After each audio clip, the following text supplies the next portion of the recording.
आज पूरी दुनिया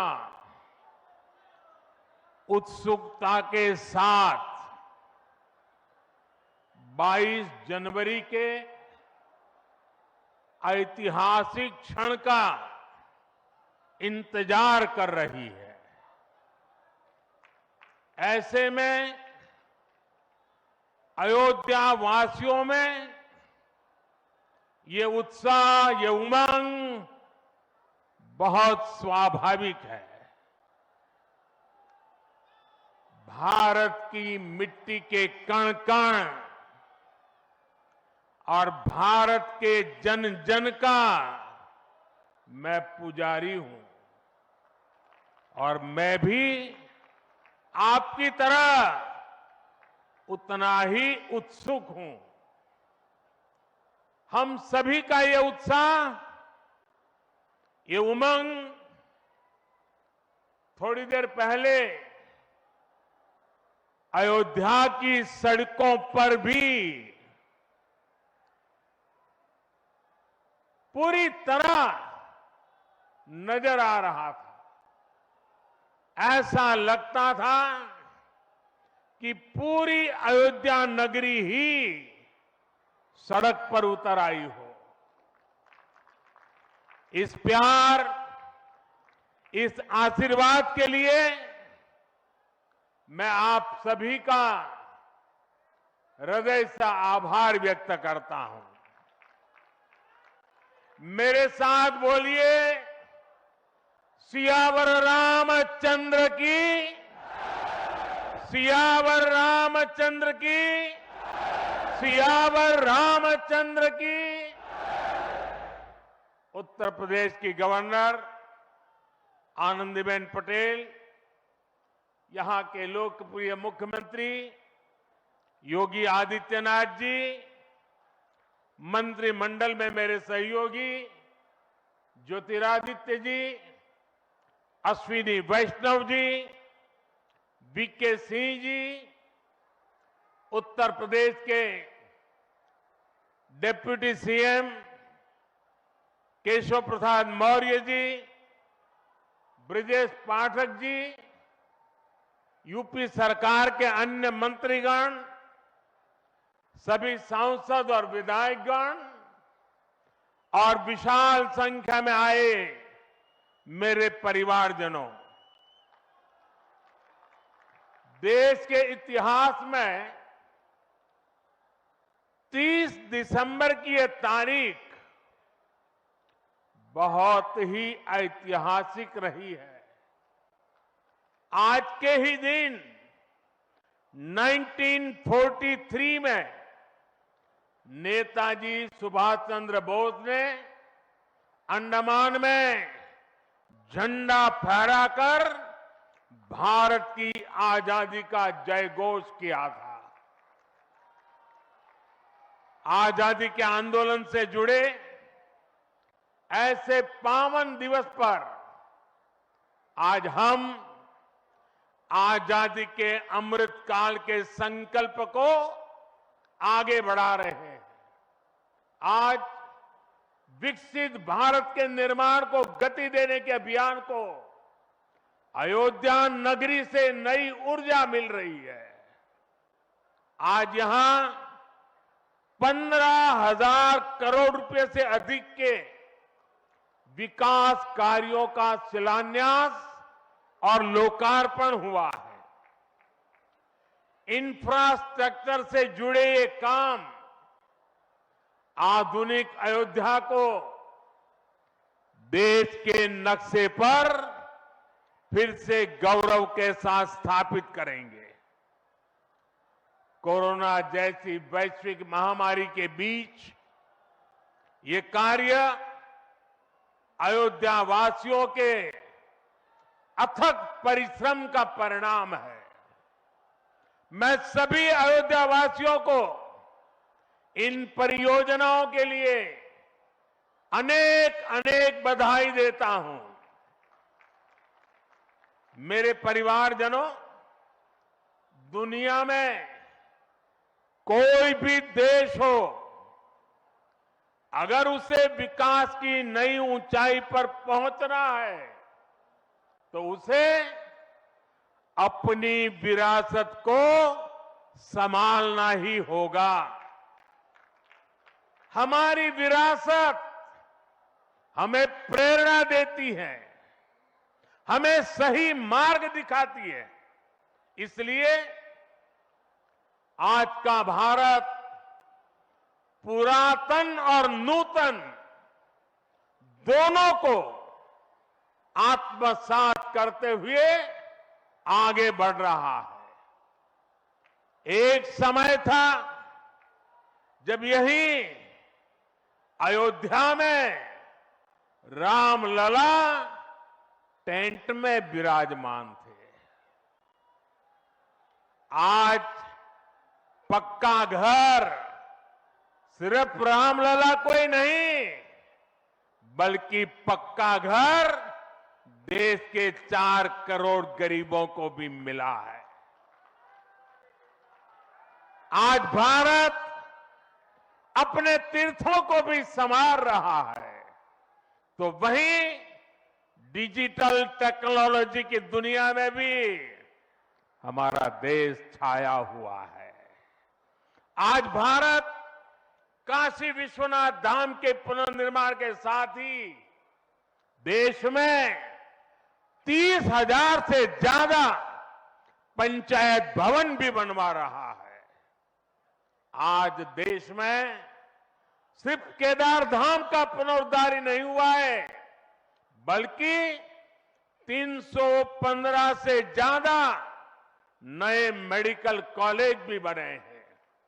आज देश में महाकाल महालोक का निर्माण ही नहीं हुआ है, बल्कि हर घर जल पहुंचाने के लिए पानी की 2 लाख से ज्यादा टंकियां भी बनवाई है।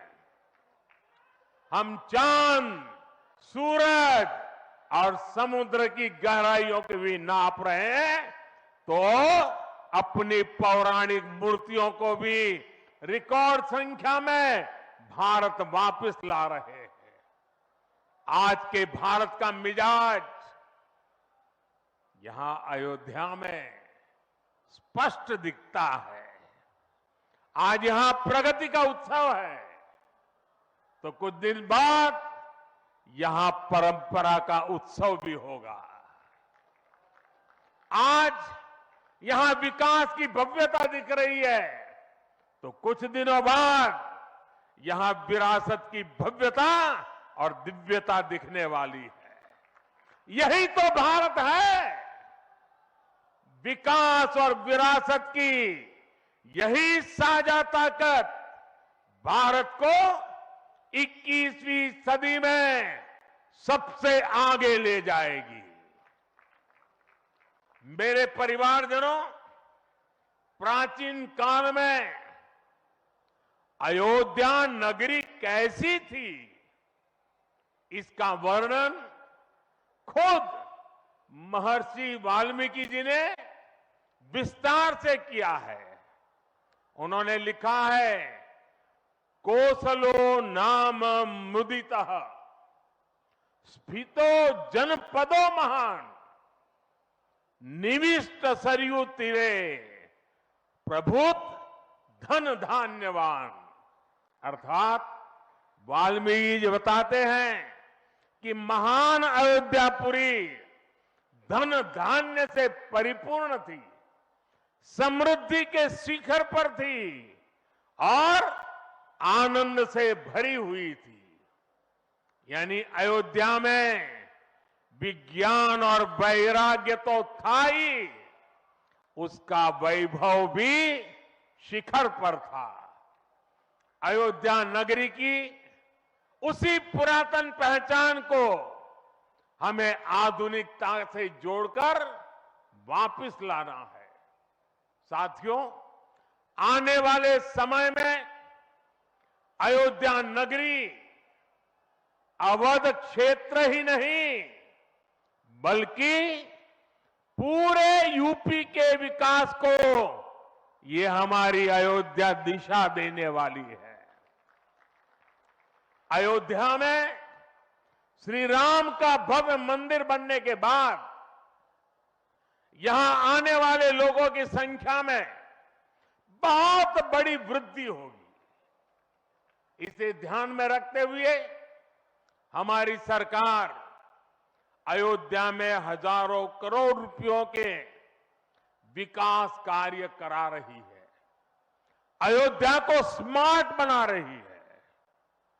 आज अयोध्या में सड़कों का चौड़ीकरण हो रहा है, नए फुटपाथ बन रहे हैं, आज अयोध्या में नए फ्लाईओवर बन रहे हैं, नए पुल बन रहे हैं।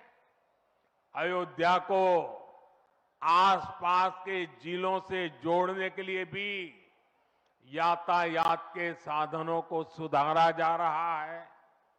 साथियों, आज मुझे अयोध्या धाम एयरपोर्ट और अयोध्या धाम रेलवे स्टेशन का लोकार्पण करने का सौभाग्य मिला है। मुझे खुशी है कि अयोध्या एयरपोर्ट का नाम महर्षि वाल्मीकि के नाम पर रखा गया है। महर्षि वाल्मीकि ने हमें रामायण के माध्यम से प्रभु श्री राम के कृतित्व से परिचित करवाया। महर्षि वाल्मीकि के लिए प्रभु श्री राम ने कहा था, तुम त्रिकालदर्शी मुनिनाथा, तुम त्रिकालदर्शी मुनिनाथा, विश्व बदर जिमी तुमरे हाथा। अर्थात हे मुनिनाथ, आप त्रिकालदर्शी हैं, संपूर्ण विश्व आपके लिए हथेली पर रखे हुए बेर के समान है। ऐसे त्रिकालदर्शी महर्षि वाल्मीकि जी के नाम पर अयोध्या धाम एयरपोर्ट का नाम इस एयरपोर्ट में आने वाले हर यात्री को धन्य करेगा। महर्षि वाल्मीकि द्वारा रचित रामायण वो ज्ञान मार्ग है जो हमें प्रभु श्री राम से जोड़ती है। आधुनिक भारत में महर्षि वाल्मीकि इंटरनेशनल एयरपोर्ट अयोध्या धाम हमें दिव्य भव्य नव्य राम मंदिर से जोड़ेगा। जो ये नया एयरपोर्ट बना है उसकी क्षमता हर साल 10 लाख यात्रियों को सेवा करने की क्षमता है। जब इस एयरपोर्ट के दूसरे चरण का काम भी पूरा हो जाएगा तो महर्षि वाल्मीकि इंटरनेशनल एयरपोर्ट पर हर साल 60 लाख यात्री आ जा सकेंगे। अभी अयोध्या धाम रेलवे स्टेशन पर हर रोज 10-15 हजार लोगों को उनकी सेवा करने की क्षमता है। स्टेशन का पूरा विकास होने के बाद अयोध्या धाम रेलवे स्टेशन पर हर रोज 60,000 लोग आ जा सकेंगे। साथियों, एयरपोर्ट, रेलवे स्टेशनों के अलावा आज यहां अनेक पथों का, मार्गों का भी लोकार्पण हुआ है। राम पथ, भक्ति पथ, धर्म पथ और श्री राम जन्मभूमि पथ से आवाजाही और सुगम होगी। अयोध्या में आज ही कार पार्किंग स्थलों का लोकार्पण किया गया है। नए मेडिकल कॉलेज से यहां आरोग्य की सुविधाओं को और विस्तार मिलेगा। सरयू जी की निर्मलता बनी रहे, इसके लिए भी डबल इंजन सरकार पूरी तरह समर्पित है। सरयू जी में गिरने वाले दूषित पानी को रोकने के लिए भी काम शुरू हुआ है। राम की पैड़ी को एक नया स्वरूप दिया गया है। सरयू के किनारे नए नए घाटों का विकास हो रहा है। यहां के सभी प्राचीन कुंडों का पुनरुद्धार भी किया जा रहा है। लता मंगेशकर चौक हो या राम कथा स्थल, ये अयोध्या की पहचान बढ़ा रहे हैं। अयोध्या में बनने जा रही नई टाउनशिप यहां के लोगों का जीवन और आसान बनाएगी। विकास के इन कार्यों से अयोध्या में रोजगार और स्वरोजगार के नए अवसर भी बनेंगे। इससे यहां के टैक्सी वाले, रिक्शा वाले, होटल वाले, ढाबे वाले, प्रसाद वाले, फूल बेचने वाले, पूजा का सामग्री बेचने वाले, हमारे छोटे मोटे दुकानदार भाई, सभी की आय बढ़ेगी। मेरे परिवारजनों, आज यहां आधुनिक रेलवे के निर्माण की तरफ एक और बड़ा कदम देश ने उठाया है। वंदे भारत और नमो भारत के बाद आज एक और आधुनिक ट्रेन देश को मिली है। इस नई ट्रेन सीरीज का नाम अमृत भारत ट्रेन रखा गया है। वंदे भारत, नमो भारत और अमृत भारत ट्रेनों की ये त्रिशक्ति भारतीय रेलवे का कायाकल्प करने जा रही है। इससे बड़ी खुशी की बात क्या हो सकती है कि पहली अमृत भारत ट्रेन अयोध्या से गुजर रही है। Delhi Darbhanga Amrit Bharat express train Delhi, UP, Bihar के लोगों की यात्रा को आधुनिक बनाएगी। इससे बिहार के लोगों के लिए भव्य राम मंदिर में विराजने जा रहे रामलला के दर्शन को और सुगम बनाएगी। ये आधुनिक अमृत भारत एक्सप्रेस ट्रेन विशेष रूप से हमारे गरीब परिवार, हमारे श्रमिक साथियों को बहुत मदद करेगी। श्री रामचरित मानस में गोस्वामी तुलसीदास जी ने कहा है, परहित सरिस धर्म नहीं भाई, पर पीड़ा सम नहीं अदमाई। अर्थात दूसरों की सेवा करने से बड़ा और कोई धर्म, कोई और कर्तव्य नहीं है। आधुनिक अमृत भारत ट्रेनें गरीब की सेवा इसी भावना से ही शुरू की गई है। जो लोग अपने काम के कारण अक्सर लंबी दूरी का सफर करते हैं, जिनकी उतनी आमदनी नहीं है, वे भी आधुनिक सुविधाओं और आरामदायक सफर के हकदार हैं। गरीब के जीवन की भी गरिमा है। इसी ध्येय के साथ इन ट्रेनों को डिजाइन किया गया है। आज ही पश्चिम बंगाल और कर्नाटका के साथियों को भी उनके राज्य की पहली अमृत भारत एक्सप्रेस ट्रेन मिली है। मैं इन राज्यों को भी अमृत भारत ट्रेनों की बधाई दूंगा। मेरे परिवारजनों, विकास और विरासत को जोड़ने में वंदे भारत एक्सप्रेस बहुत बड़ी भूमिका निभा रही है। देश की पहली वंदे भारत एक्सप्रेस ट्रेन काशी के लिए चली थी। आज देश के 34 रूट पर वंदे भारत एक्सप्रेस ट्रेनें चल रही है। काशी, वैष्णो देवी के लिए कटरा, उज्जैन, पुष्कर, तिरुपति, शिरडी, अमृतसर, मदुरई, आस्था के ऐसे हर बड़े केंद्रों को वंदे भारत जोड़ रही है। इसी कड़ी में आज अयोध्या को भी वंदे भारत ट्रेन का उपहार मिला है। आज अयोध्या धाम जंक्शन, आनंद विहार वंदे भारत शुरू की गई है। इसके अलावा आज कटरा से दिल्ली, अमृतसर से दिल्ली, कोयम्बटूर बेंगलुरु, मंगलुरु मडगांव, जालना मुंबई, इन शहरों के बीच भी वंदे भारत की नई सेवाएं शुरू हुई है।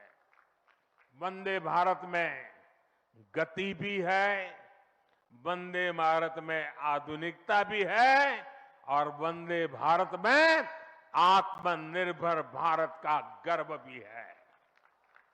बहुत ही कम समय में वंदे भारत से 1.5 करोड़ से अधिक यात्री सफर कर चुके हैं। विशेष तौर पर युवा पीढ़ी को ये ट्रेन बहुत पसंद आ रही है। साथियों, हमारे देश में प्राचीन काल से ही तीर्थ यात्राओं का अपना महत्व रहा है, अपना गौरवशाली इतिहास रहा है। बद्री विशाल से सेतुबंध रामेश्वरम की यात्रा, गंगोत्री से गंगा सागर की यात्रा, द्वारकाधीश से जगन्नाथपुरी की यात्रा, द्वादश ज्योतिर्लिंग की यात्रा, 4 धामों की यात्रा, कैलाश मानसरोवर यात्रा, कांवड़ यात्रा, शक्ति पीठों की यात्रा, पंढरपुर यात्रा, आज भी भारत के कोने कोने में कोई न कोई यात्रा निकलती रहती है। लोग आस्था के साथ उनसे जुड़ते रहते हैं। तमिलनाडु में भी कई यात्राएं प्रसिद्ध हैं। शिवस्थल पाद यात्रिरई, मृगनंकु कावड़ी यात्रिरई, वैष्णव तिरुपति यात्रिरई, अस्मन तिरुत्तल यात्रिरई, केरला में सबरीमाला यात्रा हो, आंध्र तेलंगाना में मेदाराम में समक्का और सरक्का की यात्रा हो, नागोबा यात्रा, इनमें लाखों की संख्या में श्रद्धालु जुड़ते हैं। यहां बहुत कम लोगों को पता होगा कि केरला में भगवान राम और उनके भाइयों भरत, लक्ष्मण और शत्रुघ्न के धाम की भी यात्रा होती है। ये यात्रा नालंबम यात्रा के नाम से जानी जाती है। इसके अलावा देश में कितनी ही परिक्रमाएं भी जारी रही है। गोवर्धन परिक्रमा, पंचकोशी परिक्रमा, 84 कोसी परिक्रमा, ऐसी यात्राओं और परिक्रमाओं से हर भक्त का ईश्वर के प्रति जुड़ाव और मजबूत होता है। बौद्ध धर्म में भगवान बुद्ध से जुड़े स्थलों गया, लुम्बिनी, कपिलवस्तु, सारनाथ, कुशीनगर की यात्राएं होती हैं। राजगीर बिहार में बुद्ध अनुयायियों की परिक्रमा होती है। जैन धर्म में पावागढ़, समेत शिखर जी, पालीताना, कैलाश की यात्रा हो। सिखों के लिए पंच तख्त यात्रा और गुरुधाम यात्रा हो।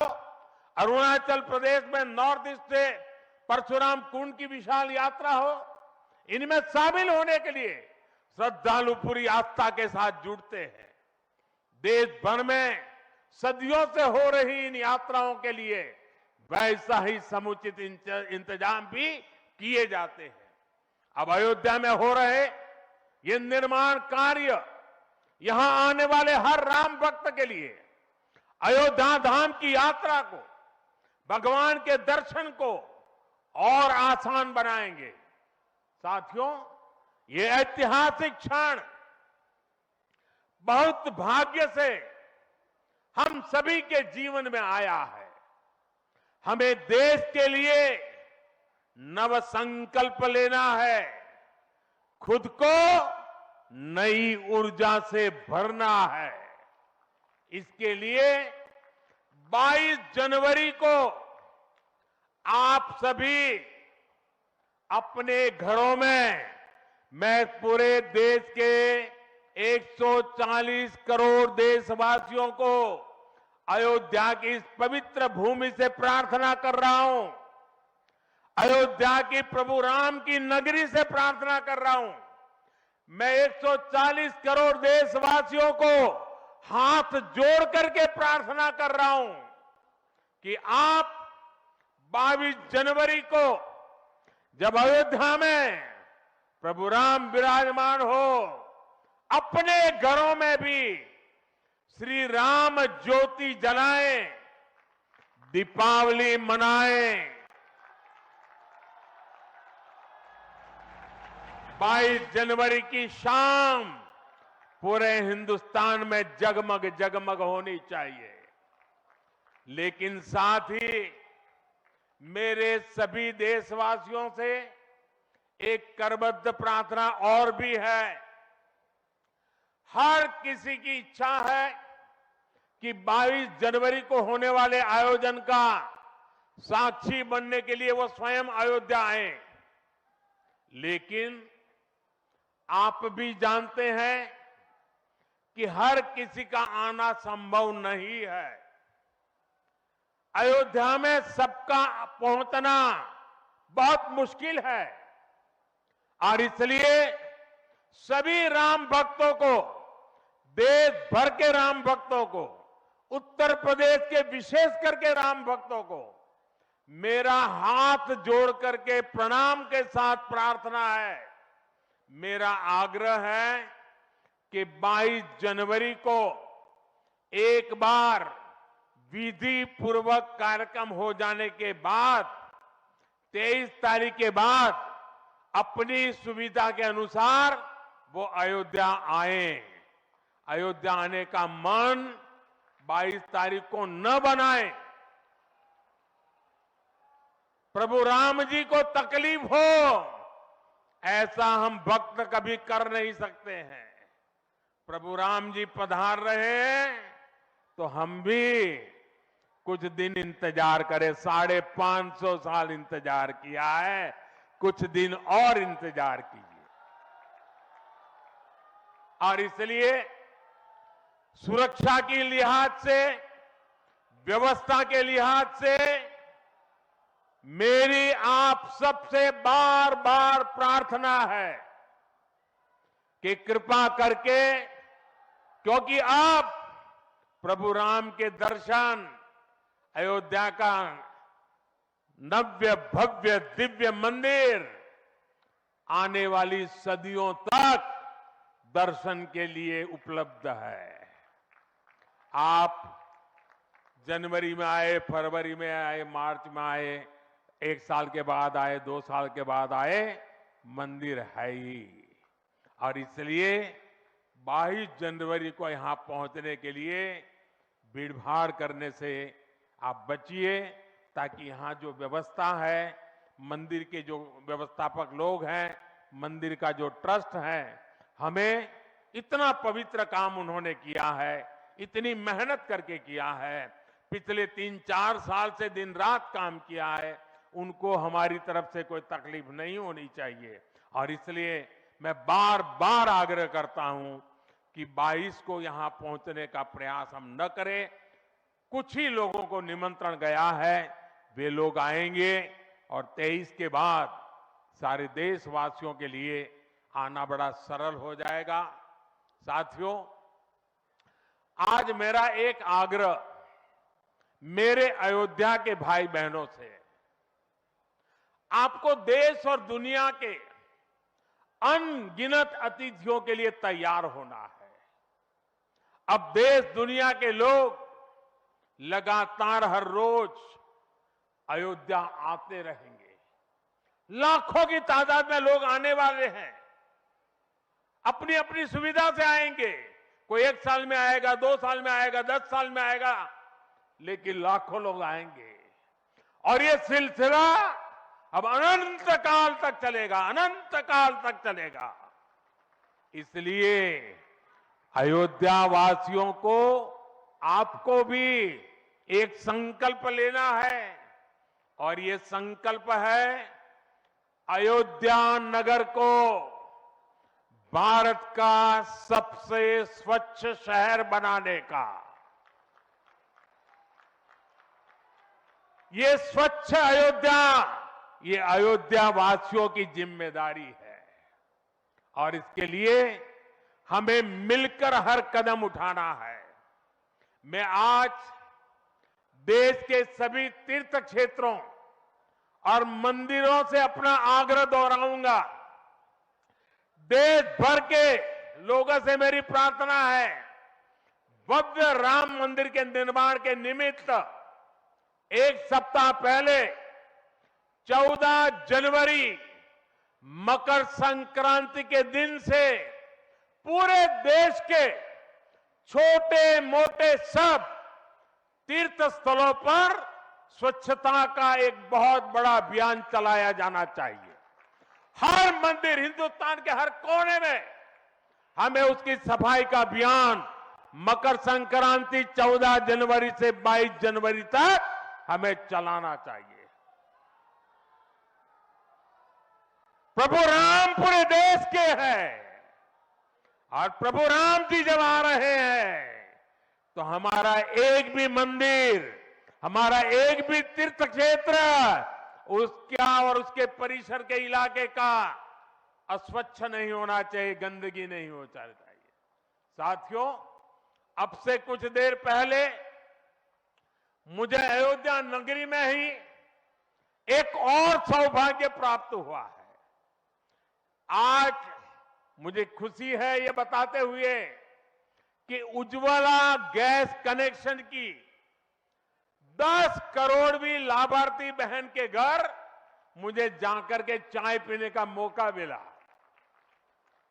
जब 1 मई 2016 को हमने यूपी के बलिया से उज्ज्वला योजना शुरू की थी तो कोई कल्पना भी नहीं कर सकता था कि ये योजना सफलता की इस ऊंचाई पर पहुंचेगी। इस योजना ने करोड़ों परिवारों का, करोड़ों माताओं बहनों का जीवन हमेशा के लिए बदल दिया है। उन्हें लकड़ी के धुएं से मुक्ति दिलाई है। साथियों, हमारे देश में गैस कनेक्शन देने का काम 60-70 साल पहले शुरू किया गया था, 6-7 दशक पहले। लेकिन 2014 तक हालत ये थी कि 50-55 साल में सिर्फ 14 करोड़ गैस कनेक्शन ही दिए जा चुके थे, यानी 5 दशक में 14 करोड़, जबकि हमारी सरकार ने 1 दशक में 18 करोड़ नए गैस कनेक्शन दिए हैं। और इस 18 करोड़ में 10 करोड़ गैस कनेक्शन मुफ्त में दिए गए हैं, उज्ज्वला योजना के तहत दिए गए हैं। जब गरीब की सेवा की भावना हो, जब नीयत नेक हो, तो इसी तरह से काम होता है, इसी तरह के नतीजे मिलते हैं। आजकल कुछ लोग मुझसे पूछते हैं कि मोदी की गारंटी में इतनी ताकत क्यों है? मोदी की गारंटी में इतनी ताकत इसलिए है क्योंकि मोदी जो कहता है वो करने के लिए जीवन खपा देता है। मोदी की गारंटी पर आज देश को इसलिए भरोसा है क्योंकि मोदी जो गारंटी देता है उसे पूरा करने के लिए दिन रात एक कर देता है। ये अयोध्या नगरी भी तो इसकी साक्षी है।